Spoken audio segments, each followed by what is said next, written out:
Philadelphia turned into a battleground the moment the Eagles and Browns lined up for their first joint practice. The pace was fast, the hits were heavy, and nobody was holding back. From the first snap, it was clear this wasn't a casual workout. It was a fight to set the tone. For the Eagles, these sessions carry real weight. This is the only chance for the starters to face another team before week 1, and it's the closest thing to a real game they'll see in August. Every rep was a test, and both sides treated it like the scoreboard was on. Jalen Hurts had even more on his plate. It was his first time running the offense with Kevin Patullo calling plays against a defense that didn't know the script. That meant quick decisions, clean execution, and proving the offense could adapt under pressure.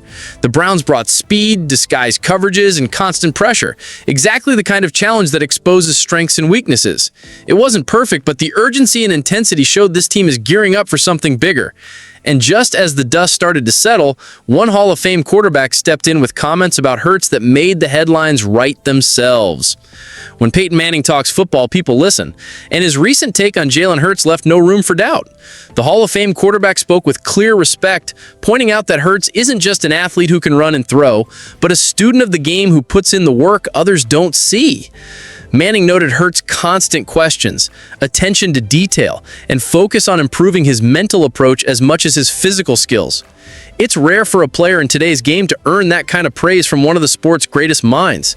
Manning's comments go beyond stats or highlight plays. They speak to character, preparation, and the mindset that separates good quarterbacks from great ones.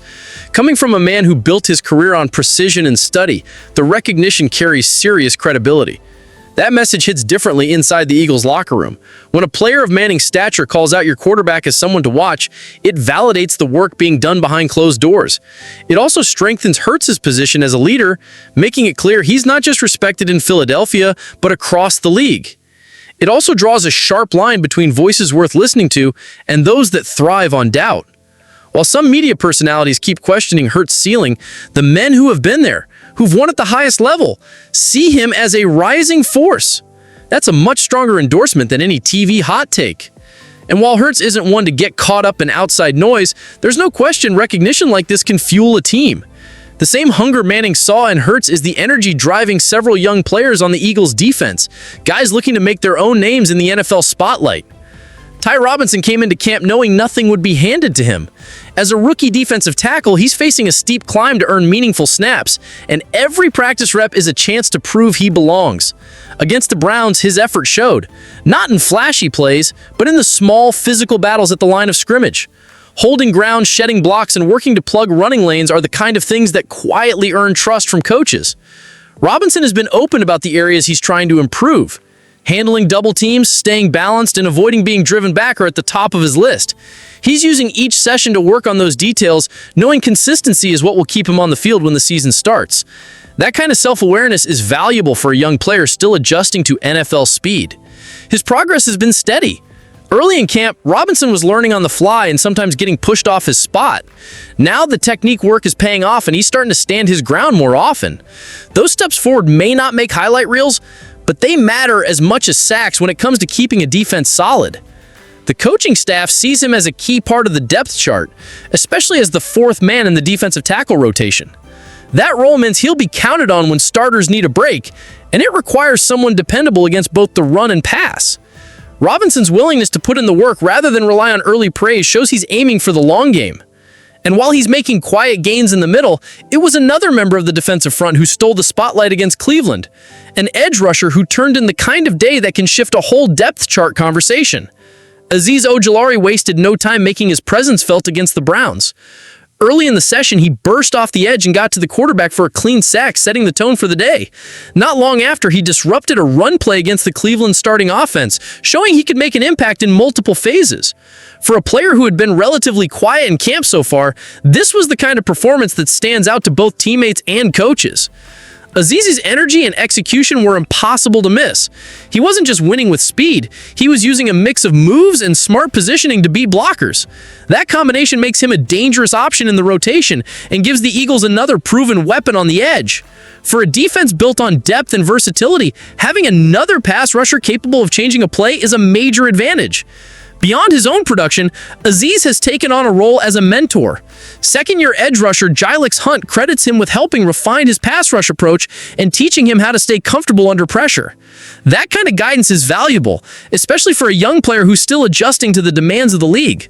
Hunt's added size and strength this offseason are signs he's listening and applying what he's learned.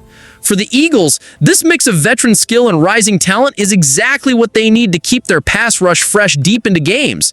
Azeez's ability to lead by example and still deliver in live action makes him more than just another body in the rotation. It makes him a difference maker. And while Azeez shined in this session, another voice from within the team soon shifted the focus to other names on the defensive front, and his words carried just as much weight. When Lane Johnson speaks about linemen, people take note. The veteran tackle, widely regarded as the best in the game, didn't hesitate to point out a few teammates he believes are ready to break out. He singled out Josh Uche for his variety of pass rush moves and the way he's been keeping offensive linemen guessing. That kind of adaptability is dangerous in today's NFL, where getting predictable can kill a rush before it starts. Johnson also highlighted Moro Ojomo as one of the most overlooked players in camp. In his eyes, Ojomo's work ethic and ability to hold his own inside have made him a quiet force in practice. While he's not yet a household name, the respect from a player like Johnson says plenty about his potential impact. In a group already loaded with talent, having a grinder like Ojomo adds another layer of strength to the rotation. It's not just about individual skills, it's about the depth this defensive line is built. The Eagles have a blend of proven veterans, new arrivals, and younger players who are steadily improving. That balance means they can attack offenses from different angles and keep pressure high for 4 quarters without wearing down. Johnson's confidence in the group reflects how much the front has grown since last season. Hearing praise from a leader who faces elite rushers every week carries more weight than any stat sheet. Johnson knows what dominance looks like in the trenches, and he sees it forming in the Eagles' camp. For the players he mentioned, that kind of recognition is fuel to keep pushing. But while the defensive line is loaded with promise, another area of the roster isn't nearly as settled, and the competition there is far tighter than the Eagles would like. The fight for starting spots at cornerback has turned into one of the tightest races in camp. Adoree Jackson and Kelee Ringo are splitting time with the first unit, each getting chances to prove they can lock down the role. In one series, Jackson broke up a pass in tight coverage, showing his experience and timing. In the next, Ringo was running with the starters, reminding everyone that this competition is far from decided. Adding to the mix is rookie Jacorian Bennett, who's trying to force his way into the conversation. He showed flashes of what he can do, including a pass breakup against the top Browns receiver. But those moments were offset by missed assignments and a costly defensive pass interference penalty. For a young player still learning the system, consistency is the biggest hurdle. This position battle matters because the Eagles can't afford uncertainty on the outside. The NFC is loaded with dangerous receivers, and any weakness at corner can be exploited quickly. Coaches are watching closely, knowing that whoever wins the job will be tested early and often once the season starts. Right now, no one has created enough separation to take full control of the role. The door is still open for someone to step up, but the longer it's staying this close, the more it fuels questions about depth and reliability. And while the cornerback spot remains unsettled, the Eagles are also dealing with another challenge: key injuries that could impact the start of their season. The Eagles' intensity in camp has been matched by concern, as 2 of their biggest names are now dealing with injuries. A.J. Brown, who had recently returned from a hamstring issue, was held out of practice again. Whether it's a precaution or a setback isn't clear, but any missed time for a top receiver this close to the season is worth monitoring. His absence changes the look of the passing attack and puts more on the shoulders of the rest of the receiving group. On the offensive line, Landon Dickerson underwent surgery to repair a meniscus injury. The timeline puts his return close to the opener, and while he's known for his toughness, recovery from that kind of procedure is always a race against the clock. The Eagles need his presence up front, both for pass protection and to set the tone in the run game. Losing him, even for a short stretch, would be a major adjustment. The injury story wasn't limited to Philadelphia. Browns rookie quarterback Shedeur Sanders left practice early with an oblique injury. While his absence doesn't directly affect the Eagles' season, his post-practice conversation with Jalen Hurts drew attention. Seeing a young player seek advice from a Super Bowl MVP showed the kind of respect Hurts commands around the league. These injury updates create more questions than answers, especially with the season opener closing in. The hope is that both Brown and Dickerson can be ready in time, but the team can't ignore the possibility of starting without them. And while injuries are a setback, the day still revolved around how the Eagles' leader performed against one of the league's most dominant defenders. Jalen Hurts' day against the Browns had its highs and lows, but the level of competition made every snap valuable.